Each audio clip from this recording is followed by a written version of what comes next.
কোনটা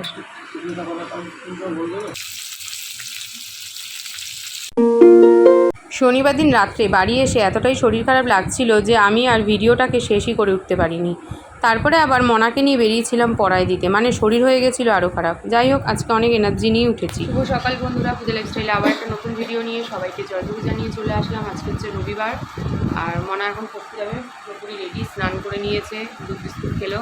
তো আজকে আবার ওই বাড়ি যাবে, মার বাড়ি। কাল ওদের জন্মাষ্টমীর পুজো রয়েছে, ওদের বাজার দোকান থাকলে একটু সুবিধা হয়। একটু বড়ো হয়েছে তো হাতে হাতে এটা ওটা একটু ধরাধরি করতে পারে। আর আমি তো এখন মোটেই ওই বাড়ি যেয়ে উঠতে পারি না কাজের চাপে। গণেশ রেডি হচ্ছে, চা টা খাওয়া হয়ে গেছে, রেডি হচ্ছে। বাইরের আকাশটা একদমই ভালো না, তার মধ্যে প্রচুর জামা কাপড় কেটেছি যে এই জামা কাপড়গুলো তার বাইরে মেলতে জায়গা নেই। এগুলো ঘরেরগুলো গাড়ি চাবি বার করেছি, এগুলো ঘরেরগুলো ঘরেই রয়ে গেছে। আর আজকে আবার এক গাদা কেচে সেগুলোকে বাইরে মেলে এসেছি। তারপরে বসিয়ে দিয়েছি এখানে টিফিন। মনা তো বেরিয়ে গেছে, আর ওই যে বললাম শরীরটা ভালো নেই, তাই টুকটুক করে কাজ এগিয়ে নিচ্ছি। পেঁপে দিয়ে আলু দিয়ে একটা তরকারি করব, আর আজকে আটার লুচি খাবো। যেহেতু মনা বাড়িতে থাকবে না, গণেশ বললো আটা দিয়েই লুচি বানাও, ময়দা খাওয়াটাকে একটু অ্যাভয়েড করাই ভালো। কিন্তু মনার জ্বালায় আমাদের ময়দাটাকেই অ্যাভয়েড না করে আটাটাকেই বরং অ্যাভয়েড করতে হয় লুচির সময়। মনা একদমই ময়না বলে ফেললাম, সরি।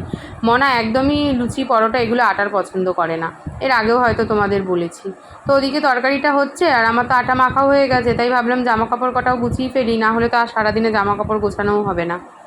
মনাকে দিয়ে গণেশ বাড়ি এসছে, এসে আবার গিয়েছিল বাজারে। তো আমি ভাবলাম যে বাজার থেকে আসার পর আগে টিফিনটা দিয়ে দিই, কারণ গণেশের রয়েছে আবার প্রেশারের ওষুধ। আর লেচি না একদম করে রেখেছিলাম, তো লেচিগুলো বেলতে গিয়ে দেখছি কি খুবই বড় বড় হয়ে যাচ্ছে। এবার বড় বড় বেশি মোটা মোটা হয়ে গেলে না, তখন আবার কাঁচা কাঁচা থাকবে, গণেশ চিল্লাবে। ওই জন্য তার থেকে আবার একটু একটু করে লেচি বার করে গুছিয়ে নিয়েছি।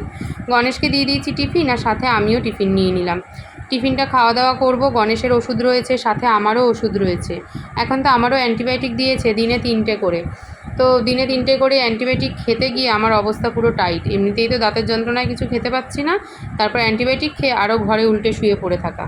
সবজি সব গুছিয়ে নিয়েছি। এখানে রয়েছে আলু আর বেগুন, এটা দিয়ে হবে চুনো মাছের চচ্চড়ি। আর গণেশের আজকে ইলিশ মাছ একটু এরকম লম্বা লম্বা বেগুন দিয়ে খেতে ইচ্ছে করেছে, তাই জন্য বেগুন। আর কড়াইতে এখনও কিছু বসাইনি, এদিকে ভাতটাকে বসিয়ে দিয়েছি। অনেকটাই বেলা হয়ে গেছে জানো তো, আমার শরীরটা ঠিক একটা ভালো নেই। কালকে প্রচণ্ড একটা হেট্রিক শিডিউল ছিল, তারপর এত কড়া কড়া অ্যান্টিবায়োটিক দিয়েছে না, শরীরটা মনে হচ্ছে কি একটু ঝিমঝিম খাচ্ছে আর কি। তো এখন চলো, আজকে বেশি কিছু রাঁধবো না। চুনো মাছ আর ইলিশ মাছটা সর্ষে বাটা দিয়ে করবো। মনা যখন বাড়িতে নেই, গণেশ বললো এই 2 পদই করো, এতেই আমাদের হয়ে যাবে।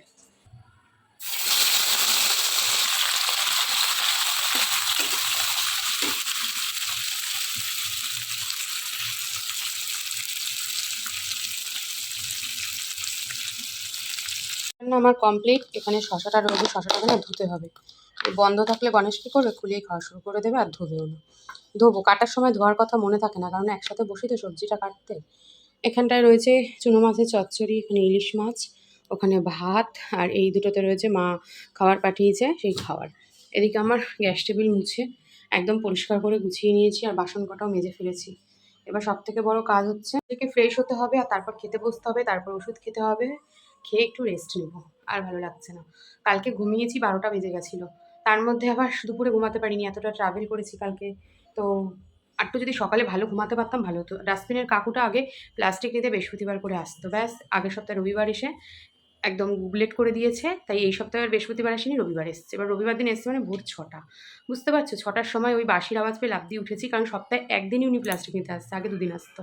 এবার সমস্ত প্লাস্টিক সেই সব ফেলে এসে একবার যদি উঠে পড়ি, তখন আর মনে হয় না যে আবার শুই, কারণ জল তো চলে যাবে 9টার মধ্যে। তারপর আজকে জলের ফোর্সটাও অনেকটা কম ছিল, বুঝেছো? ওই জন্য আর তো শোয়ার কোনো পাট নেই। যদি এরকম হতো যে জল 24 ঘন্টা আছে, তাহলে ভাবতাম আরও আধা ঘন্টা 1 ঘন্টা শুয়ে নিই, ঠিক আছে উঠে কাজ করবো ওখানে, কিন্তু না, সেটা তো সম্ভব নয়। তো সেই জন্য উঠেই পড়েছি, আর এখন আমার ঘুমে চোখ ভেঙে আসছে।